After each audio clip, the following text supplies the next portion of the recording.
Well, we interrupt the real deal because, as promised, we are bringing you that speech from Iranian President Mahmoud Ahmadinejad. You see him just there, stepping up to the platform of the first day of the five-day Durban Review Conference in Geneva. Applause there for the President.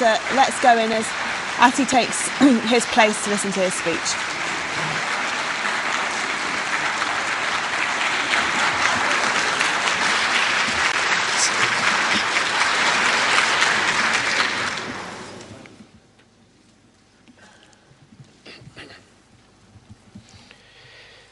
In the name of God, the compassionate, the merciful.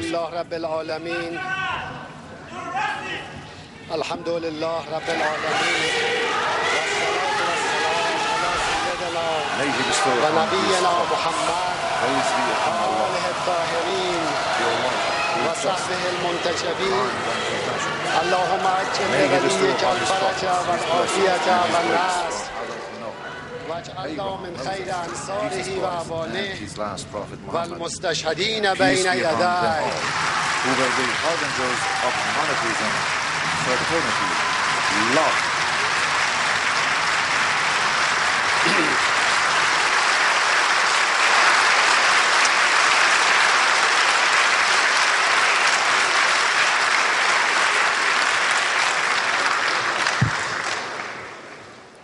I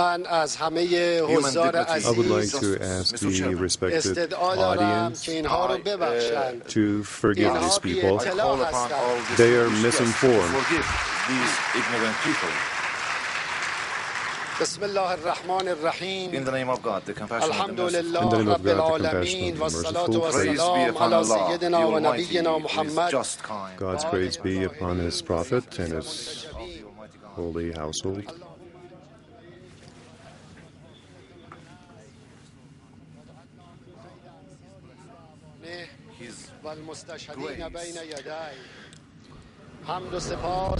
We thank the Almighty God, praise be upon Him, who is just and who is compassionate.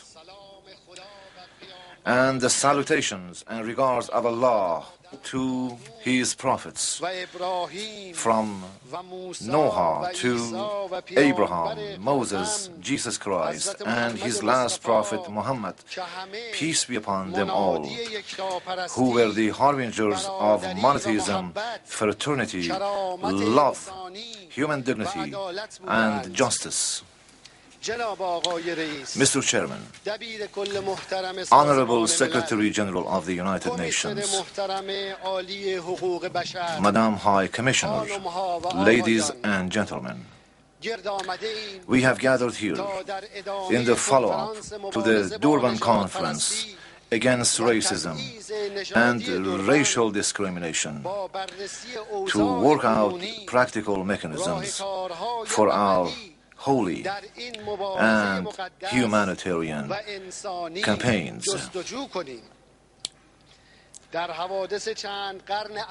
Over the last centuries, humanity has gone through tremendous sufferings and pains.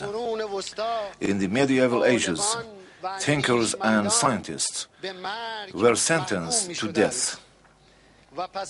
It was then followed by a period of slavery and slave trade, when innocent people in millions were captivated and separated from their families and loved ones to be taken to Europe and America under worse conditions. A dark period that also experienced occupations, lootings, and massacres of innocent people. Many years passed by before nations rose up and fought for their liberty and freedom, and they paid a high price. They lost millions of lives to expel the occupiers and proclaim their independence. However, it did not take long that the coercive powers imposed 2 wars in Europe, which also plagued a part of Asia and Africa. Those horrific wars claimed about 100 million lives and left behind massive devastations.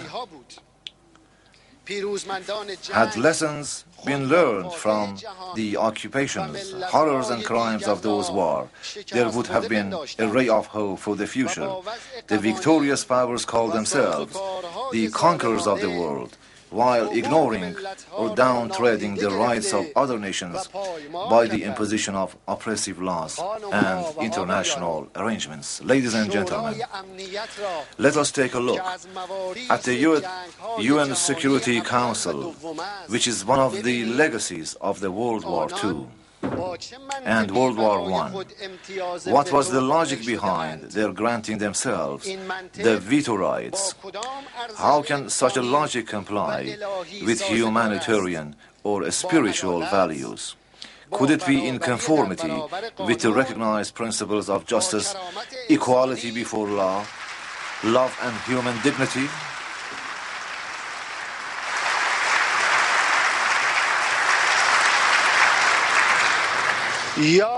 Or rather, with discrimination, injustice, violation of human rights, or humiliation of the majority of nations and countries. That council is the highest decision-making world body for safeguarding the international peace and security. How can we expect the realization of justice and peace when discrimination is legalized and the origin of law is dominated by coercion and force rather than by justice and the right? Coercion and arrogance is the origin of oppression and wars. Although today many proponents of racism condemn racial discrimination in words and in their slogans, a number of powerful countries have been authorized to decide for other nations based on their own interests and at their own discretions, and they can easily ridicule and violate all laws and humanitarian values, as they have done so. Following the World War II, they resorted to military aggressions to make an entire nation homeless on the pretext of Jewish sufferings, and they sent migrants from Europe, the United States, and from other parts of the world in order to establish a totally racist government in the occupied Palestine. And in fact, in compensation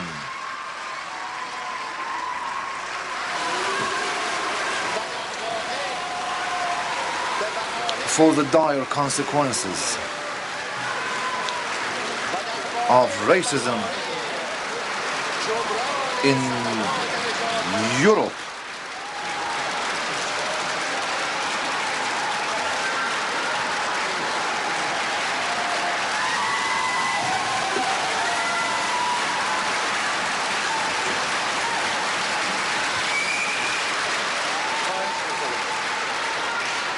okay, please, thank you. And in fact, in compensation for the dire consequences of racism in Europe, they helped bring to power the most cruel and repressive racist regime in Palestine. The Security Council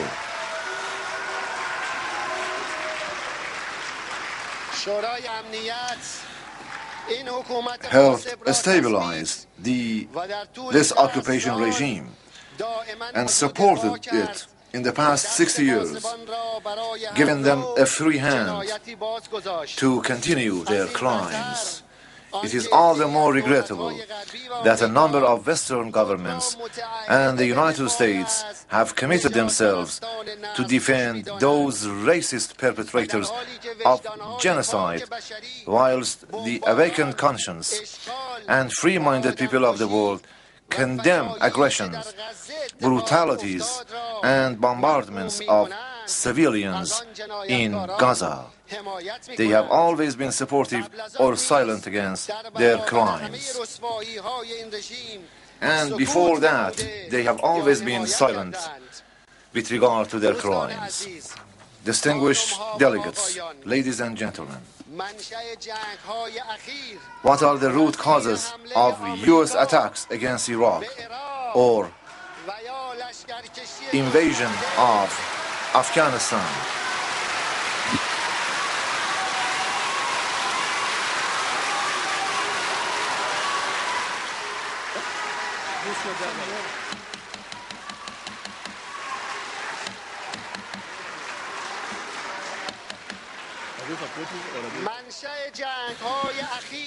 What are the root causes of U.S. attacks against Iraq or invasion of Afghanistan? Was the motive behind the invasion of Iraq anything other than the arrogance of the then U.S. administration and the mounting pressures on the part of the owner of wealth and power to expand their sphere of influence, seeking the interest of giant arms manufacturing companies affecting a noble culture with thousands of years of historical background, eliminating potential and practical threats of Muslim countries against the usurper Zionist regime, or to control and plunder energy resources of the Iraqi people? Why indeed almost 1 million people were killed and injured, and a few more millions were displaced and became homeless? Why indeed the Iraqi people have suffered enormous losses amounting to hundreds of billions of dollars? And why was hundreds of billions of dollars imposed on the American people and its allies as a result of these military actions?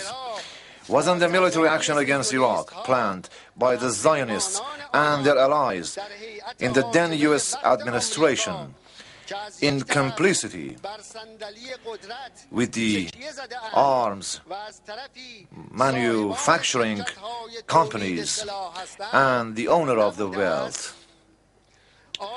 Did invasion of Afghanistan restore peace, security, and economic well-being in this country?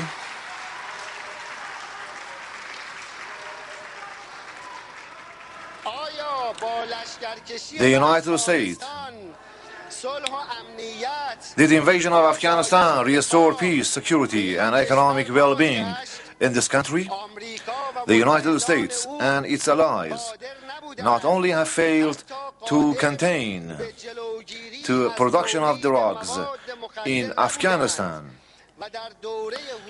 but also the illicit cultivation of narcotics multiplied in the course of their presence.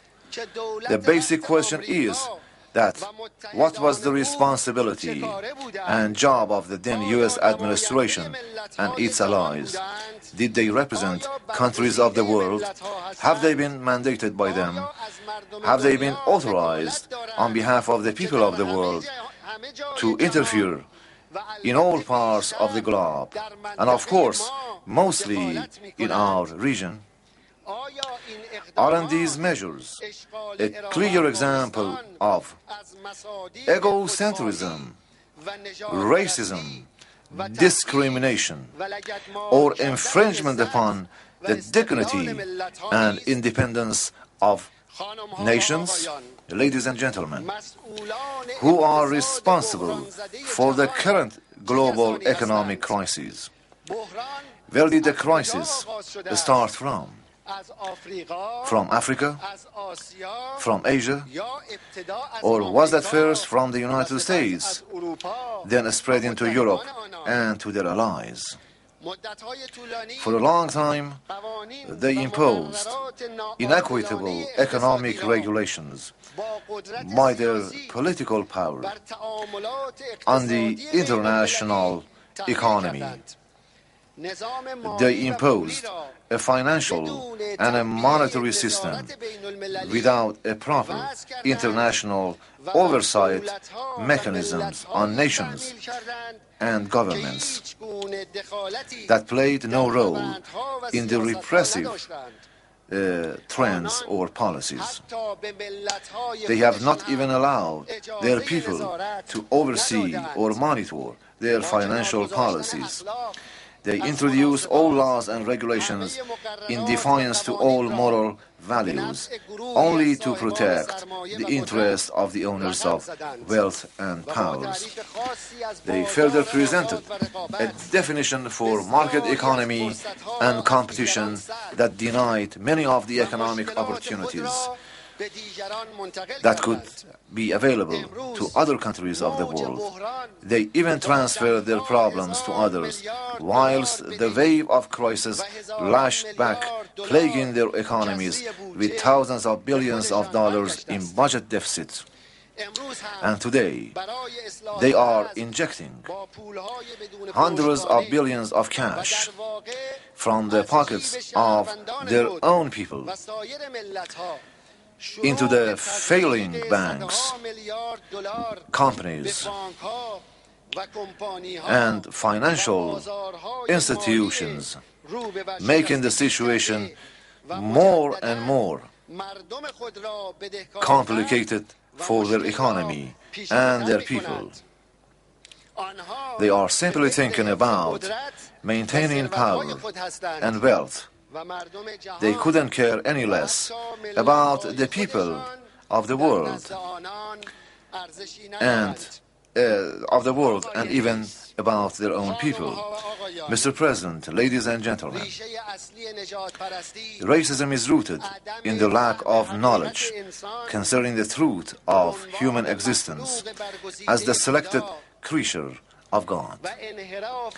It is also the product of his deviation from the true path of human life and the obligations of mankind in the world of creation, failing to consciously worship God, not being able to think about the philosophy of life or the path to perfection that are the main ingredients of divine and humanitarian values,